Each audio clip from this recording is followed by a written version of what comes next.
Hello everyone, welcome to our channel. బలహీన పడినటువంటి Remal తుఫాను వివరాల్లోకి వెళ్దాం. ఏ జిల్లాల్లో వర్షాలు పడతాయి, వాతావరణ పరిస్థితులు ఏంటి తెలుసుకునే ముందు మీరు ఇంకా మన ఛానల్ కనుక సబ్స్క్రైబ్ చేయలేదా అయితే వెంటనే సబ్స్క్రైబ్ చేయండి. అదేవిధంగా పక్కనే ఉన్న బెల్ ఐకాన్ కూడా క్లిక్ చేసేయండి.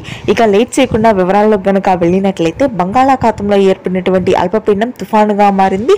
రెమాల్ తుఫాను ప్రభావానికి రెండు తెలుగు రాష్ట్రాల్లోని పలు ప్రాంతాల్లో భారీ వర్షాలు నమోదవుతున్నాయి. ఇదిలా ఉండగా నైరుతి రుతుపవనాలు కేరళ తీరాన్ని తాకాయి.